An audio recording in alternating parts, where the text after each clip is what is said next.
Hey, what's up everybody?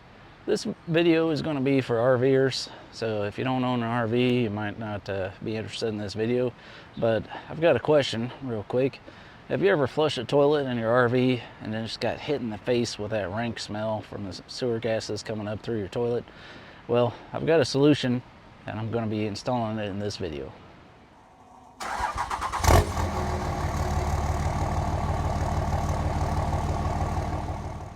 Alright, so here's what I come up with, guys.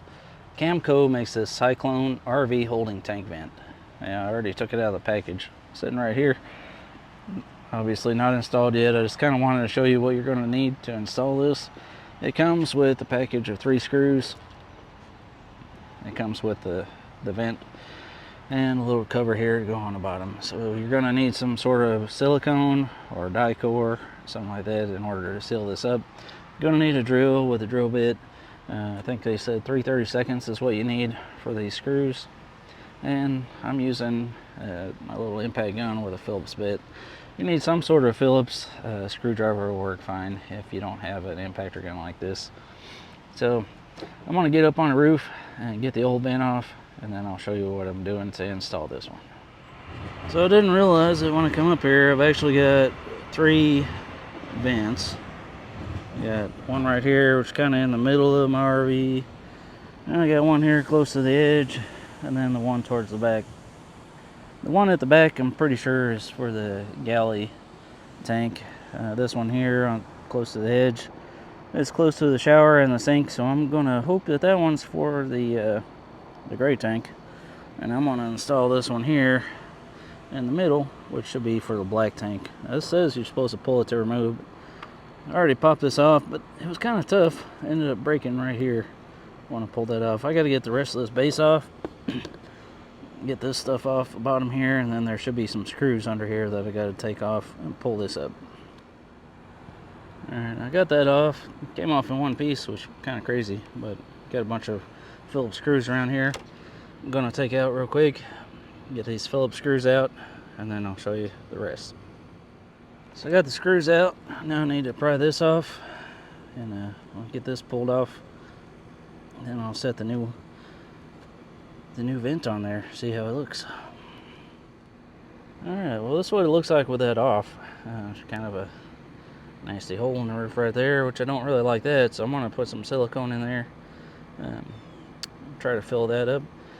Of course the cover for the new vent should cover it, but I'm not going to take any chances. I'm going to put some silicone in all those holes where the screws come out of, and in this area right here, and everything before I put this all back together. Well, it's not real pretty, but I got some silicone in there in that hole. I filled up the little holes with silicone that the screws used to be in.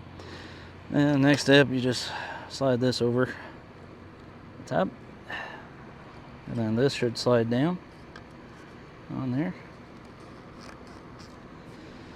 I need to get it a little further. There's some stuff on the side of that pipe, so I've been trying to scrape it off. I'm gonna have to work this down a little bit, and then I'll let you know when I'm done.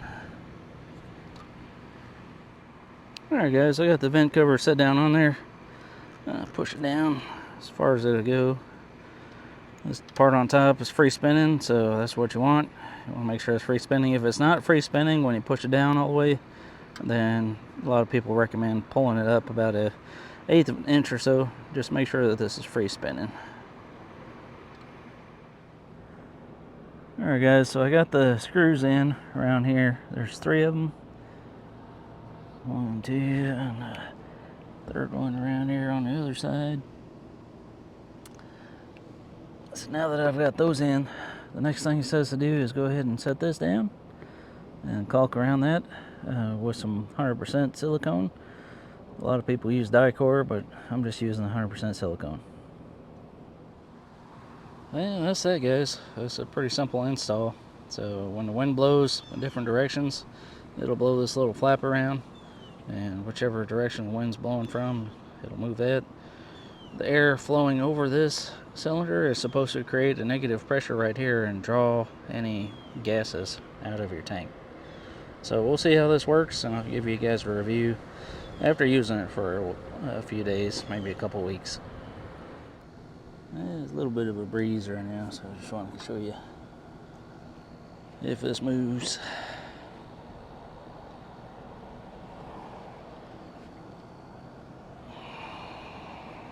See what the wind does with it. Of course, when I try to show you something, the wind stops blowing. Oh, there's a little bit.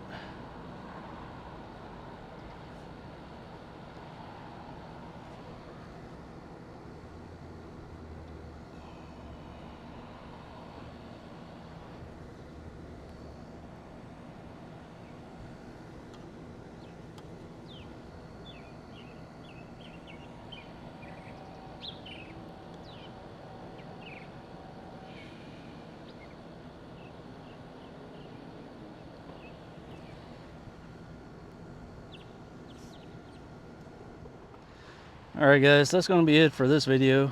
If it helped you out, for some information for your RV, holding tank vent, hopefully give it a thumbs up, like, subscribe if you haven't already. Also want to say, if you don't want to spend the money on this, it's a good idea just to go ahead and make sure that your RV holding tank vents on your roof are cleaned out and there's no blockages in them, so that you can get the best possible ventilation from those tanks, so don't bring odors back into your RV. Alright man, well I hope that you guys have a great day, and I'll see you on the next video.